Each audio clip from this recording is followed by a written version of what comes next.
Good morning everyone. देखिए 2020 जो new education policy आई है उनको लेकर काफ़ी डाउट्स हैं स्टूडेंट्स के माइंड में भी और ऑब्वियसली पेरेंट्स के माइंड में भी।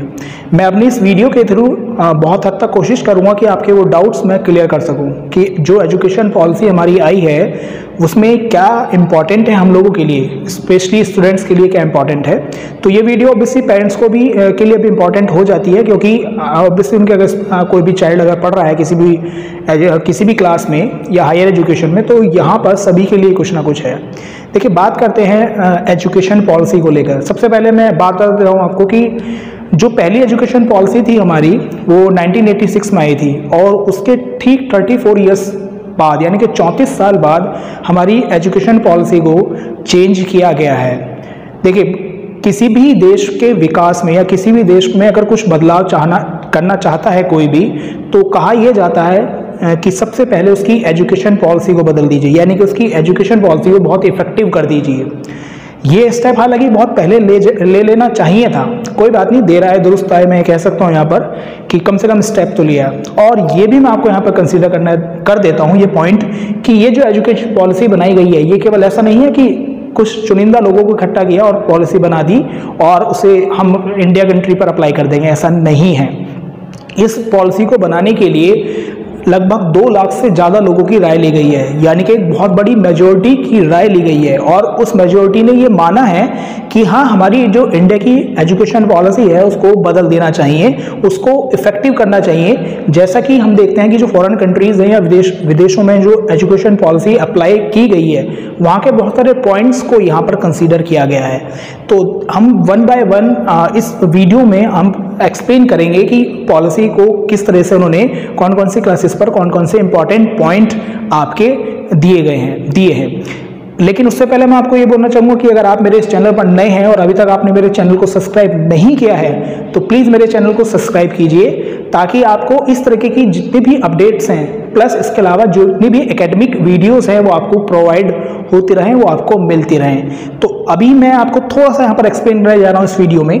देखिए जो आपकी ओल्ड एजुकेशन पॉलिसी थी वो हमारी 10+2 के नियर अबाउट घूमती थी, यानी कि 10+2 के वर्डों में हम उसको एक्सप्लेन करते थे। लेकिन जो हमारी न्यू एजुकेशन पॉलिसी है उसको उन्होंने एक्सप्लेन किया है 5+3+3+4 के वर्डों में। और हमारी जो जिसने पॉलिसी बनाई गई है जिसके थ्रू, वो है हमारा मानव संसाधन विकास मंत्रालय।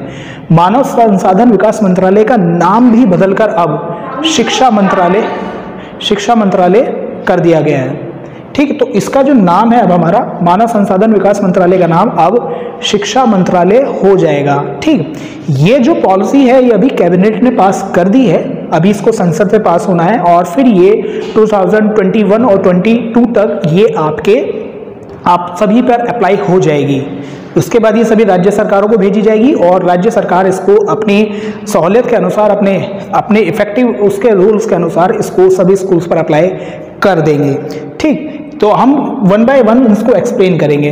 न्यू पॉलिसी थी उसके अकॉर्डिंग देखिए स्टार्टिंग के 5 ईयर्स उनको किस तरह से एक्सप्लेन किया गया है और उसमें क्या स्पेशल है।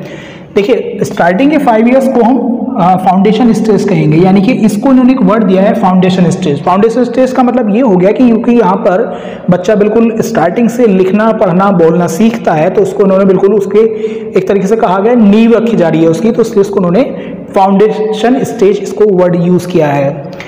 5 ईयर्स को भी इन्होंने 3 कैटेगरीज में डिवाइड किया है, उसको देख लेते हैं कैसे। पहले स्टार्टिंग के 3 ईयर्स को प्री प्राइमरी कहा गया है, जिसमें आप नर्सरी यूकेजी एलकेजी इनको वर्ड हम यूज करते थे। ठीक, तो स्टार्टिंग के 3 ईयर्स हमारे प्री प्राइमरी में काउंट होंगे।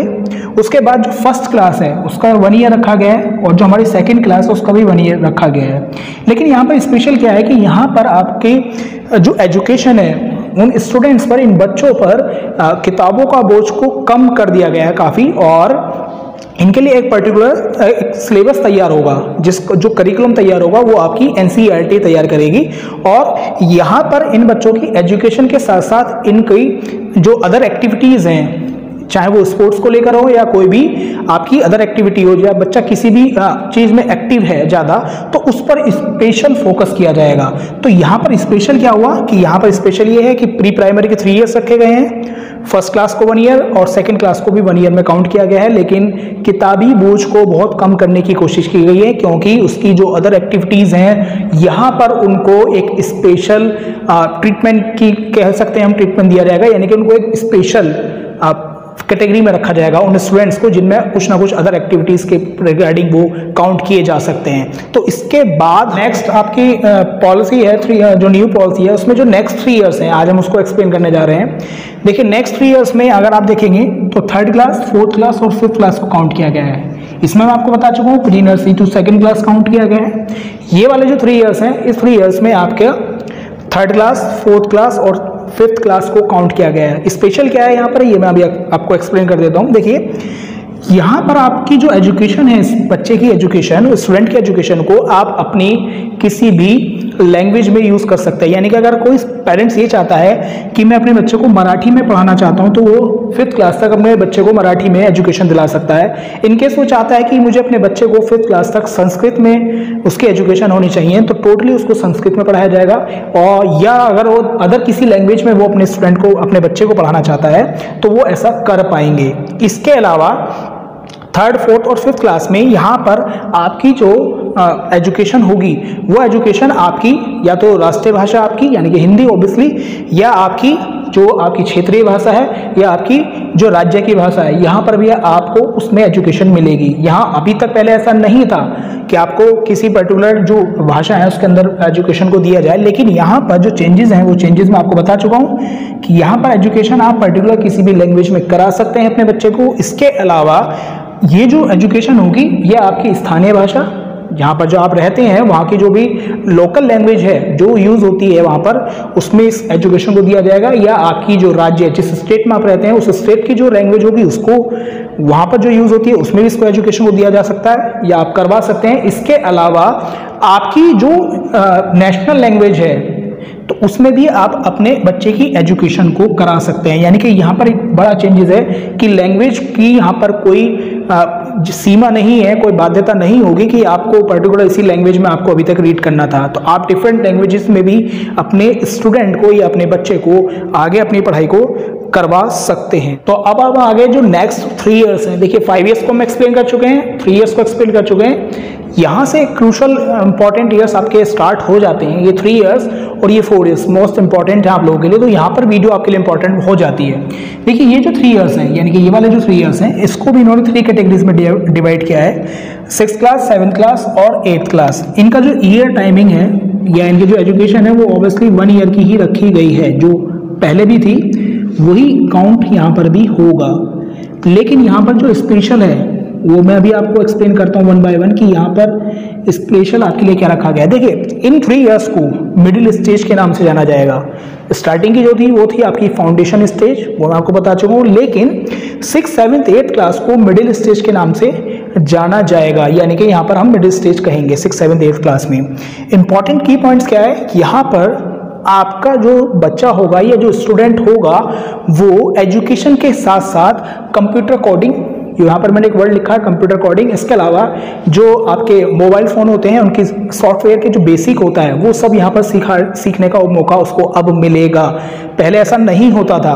देखिए आप अगर फॉरेन कंट्रीज़ में देखें या विदेशों में देखें, चीन, जापान, अदर कंट्रीज़ में देखें, तो वहाँ पर क्या होता है 6th, 7th, 8th क्लास का जो स्टूडेंट होता है वो कंप्यूटर को बनाना जानता है, असेंबल करना जानता है। लेकिन इंडिया में ऐसा नहीं होता क्योंकि यहाँ पर एजुकेशन की पॉलिसी बहुत ओल्ड पैटर्न पर चल रही थी। लेकिन अब जो पॉलिसी आपको लाई गई है आपके सामने, उस पॉलिसी में 6th क्लास से आपका बच्चा या स्टूडेंट कंप्यूटर कोडिंग प्लस इसके अलावा कंप्यूटर सॉफ्टवेयर, इसके अलावा हार्डवेयर सभी की नॉलेज उसको प्रैक्टिकली दी जाएगी।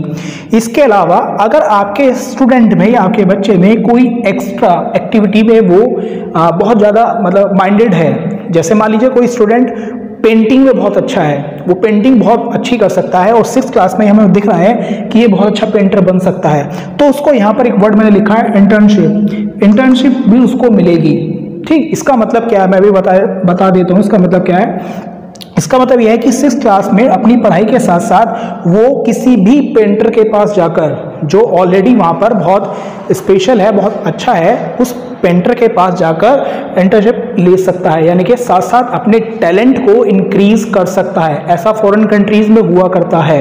तो यहाँ पर ये बहुत क्रूशल पॉइंट है, यानी कि पढ़ाई के साथ साथ उसके जो अदर एक्टिविटीज़ हैं या अदर उसमें जो क्वालिटीज़ हैं उनको यहाँ पर साथ के साथ इम्प्रूव किया जाएगा। ठीक, तो ये था आज तक की अप टू 8th क्लास तक को मैंने आपको इस वीडियो में एक्सप्लेन कर दिया है। जो नेक्स्ट वीडियो आएगी उसमें हम मिलेंगे नेक्स्ट 4 इयर्स के साथ। जब तक के लिए बाय, थैंक यू।